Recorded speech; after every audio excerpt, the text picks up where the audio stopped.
Radio Publique Africaine.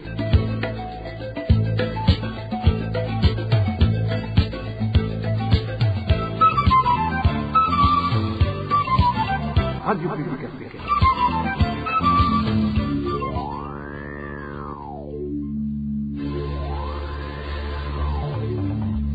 C'est le moment de suivre le journal parlé en français. À la présentation, Josiane Mouzaneza. Au sommaire de cette édition syrienne, effet, le Burundi ne connaîtra de sitôt des élections libres et crédibles. Propos des participants de la conférence de presse animée en Belgique ce 28 juin par l'opposition, une opposition qui a même proposé des voies de sortie.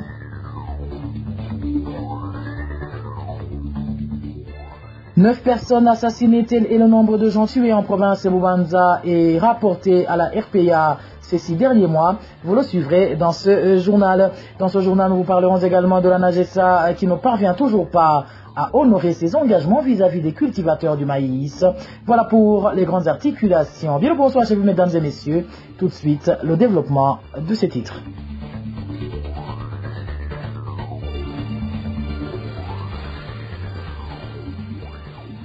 Rebonsoir. Débutons ce journal par la page sécuritaire où la rédaction de la RPA a pu répertorier 9 personnes assassinées en province Bubanza depuis le début de cette année 2025.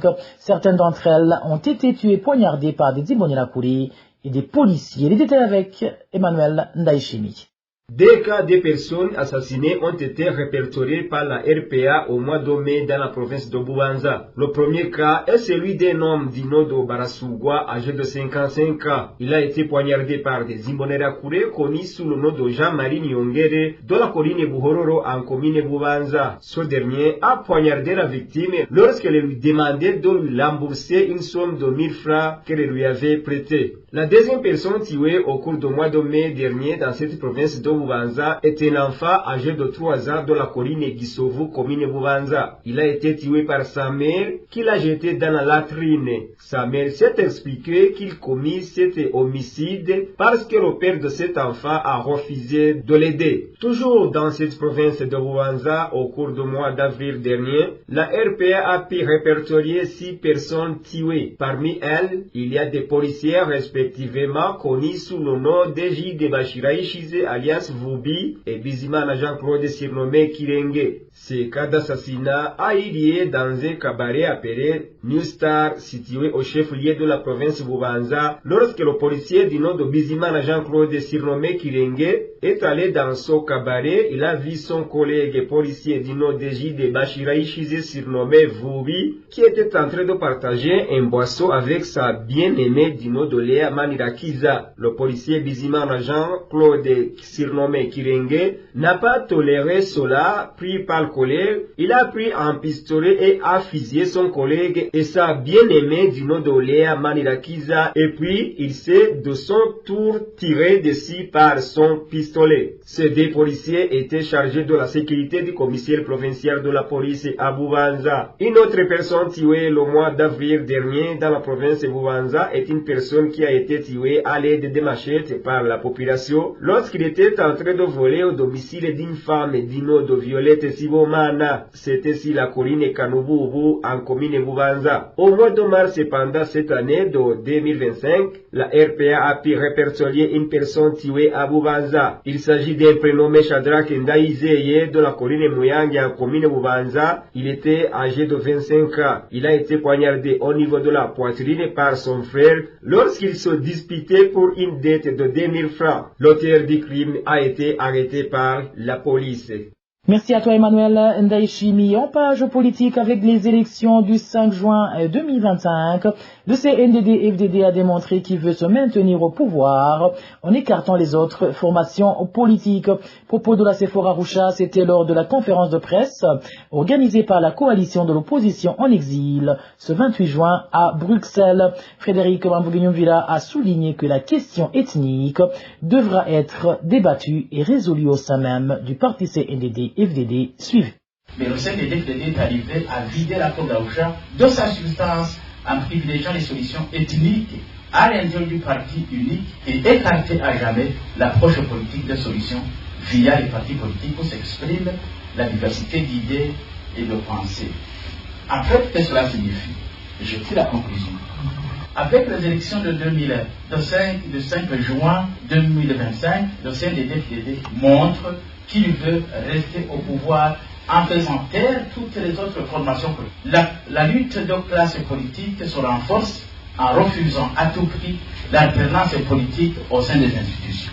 C'est ce qui vient d'être fait avec ces élections, parce qu'on a à l'Assemblée nationale 100% de députés du CNDD-FDD. L'autre question, c'est la question ethnique qui va se régler au sein d'un parti unique. Les Batoutis vont se recruter sur base de l'allégeance prêtée aux responsables du CNDD-FDD et au président de la République, et non sur base de la diversité d'idées politiques. Donc, autrement dit, nous sommes partis pour longtemps un parti unique où il y aura des Barouk et des Batoutis qui vont s'entendre sur comment se partager le pouvoir. Du côté du mouvement MAP Burundi Buhire, il trouve qu'à chaque fois qu'il y a des élections au Burundi, les conditions de vie de la population se détériorent. Selon le président du dit mouvement syrien Nefi, les prochaines élections pourront être pires que celles de 2025. Suivez Libera Nibashira Kandi, président du mouvement MAP Burundi Buhire. Tous les organes qui devraient trancher les litiges sont affiliés au parti au pouvoir. Les résultats, voilà. Donc c'est ce que vous connaissez aujourd'hui, les résultats, 100% pour le CNDD-FDD, et la suite, c'est quoi? Purement et simplement, il y a eu des élections en 2010, en 2015, en 2020, aujourd'hui en 2025. Les conditions de vie de la population, chaque fois qu'il y a eu des élections, sont détériorantes. Donc, en 2027, lors des élections présidentielles, les Burundais seront encore plus pauvres qu'aujourd'hui. Parce que tout simplement, il n'y a pas de solution. Il y a l'incompétence, il faut le dire, dans la gestion du pays. Donc il n'y aura pas de miracle. Et en 2030, lors des prochaines élections communales et législatives, les Burundais seront encore pauvres. Et malheureusement, on les manipule avec un rêve. On parlait de Burundi émergent en 2040, un Burundi développé en 2060, un pays qui n'a pas de carburant, qui n'a pas d'électricité, qui n'a pas d'infrastructure. Je ne vois pas ce miracle, même si le Burundi est un pays d'Éden. Quant à la coalition pour la renaissance de la nation Ngeliarugamba, la seule solution de sauver le pays passera par la restauration de la paix, la stabilité et la mise en avant de l'intérêt national. Le porte-parole de cette coalition en a profité pour appeler le gouvernement actuel à engager un dialogue inclusif avec tous les acteurs concernés. Suivez plutôt Chovino Mugwengezo, il est le porte-parole de la coalition Ngeliarugamba. Reprendre les solutions proposées dans l'accord d'Arusha pour la paix et la réconciliation au Burundi, au chapitre 2 du protocole 1, en les réadaptant au contexte actuel, en corrigeant les erreurs commises dans l'application de certaines solutions, notamment la commission vérité et réconciliation, en appliquant ce qui n'a pas été. Et reprendre et enseigner résolument l'idéologie nationaliste inspirée de la lutte du prince Mouloula Solé, centrée sur les principes de l'unité nationale, réconcilier le refus des identités ethno-raciales imposées, la revalorisation de l'identité nationale et la citoyenneté Burundi.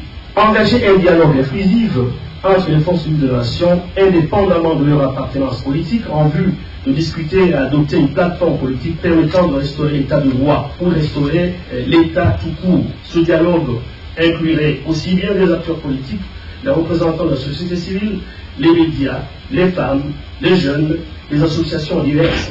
Il serait considéré par les facilitateurs choisis pour sa neutralité et sa sagesse. D. Adopter un programme minimum de relance et de reconstruction post-crise et mobiliser les ressources nécessaires pour sa mise en œuvre.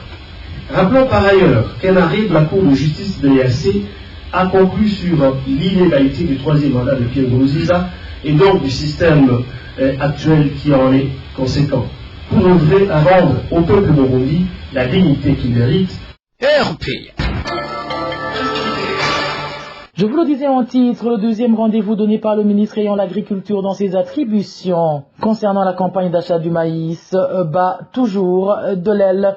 Dans certaines localités, la NAGESA n'a toujours pas débuté ses activités, tandis que dans d'autres, les cultivateurs hésitent encore à leur vendre leur récolte. Plus de détails avec Balthazar Mébour.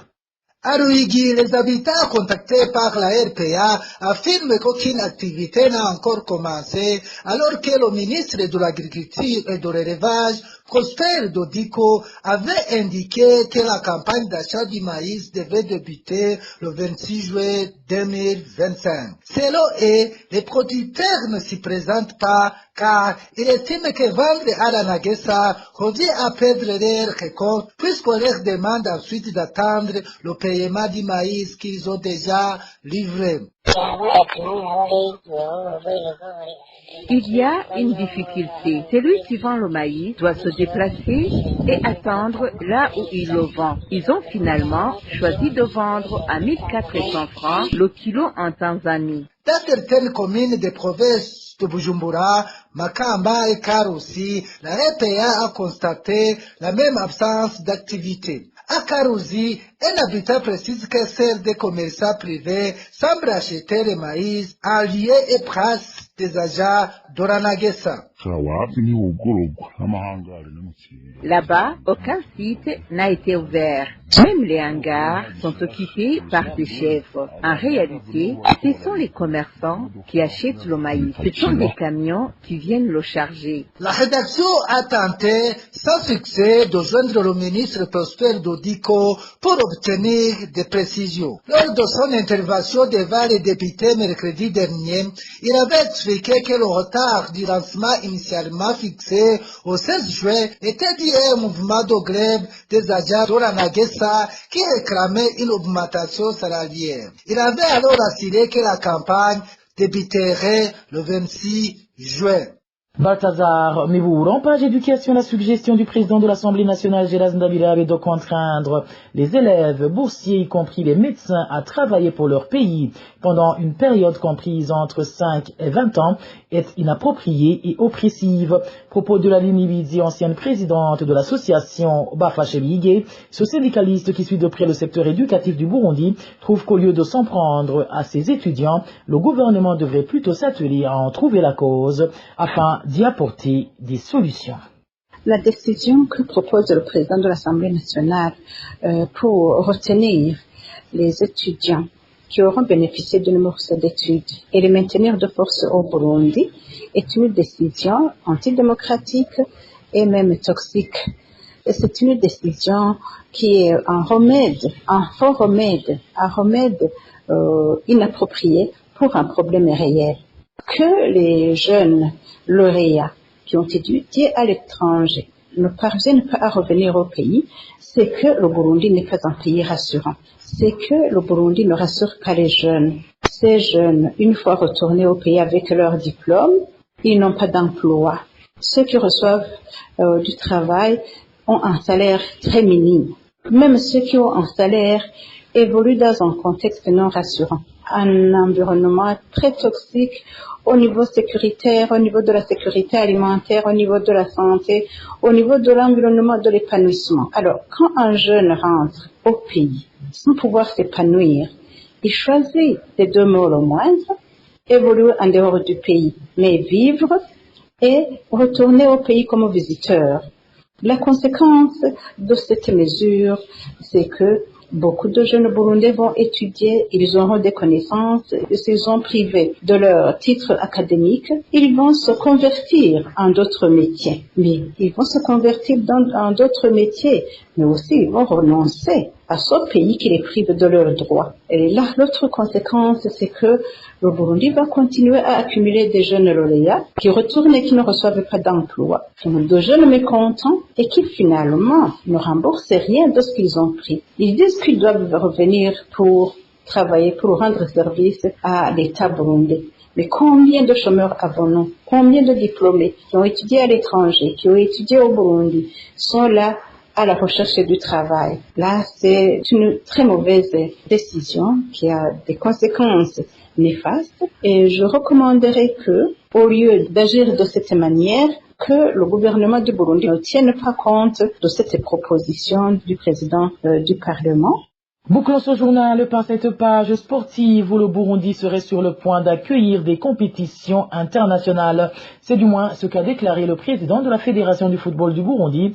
Alexandre Muyenge a souligné que la Confédération africaine de football CAF en sigle a même terminé l'inspection de ce stade, accompagné par l'envoyé spécial de la Fédération internationale de football et des associations FIFA en sigle, et Alexandre Mouyengue de confirmer qu'il ne reste que la délivrance du certificat d'homologation SWIFT.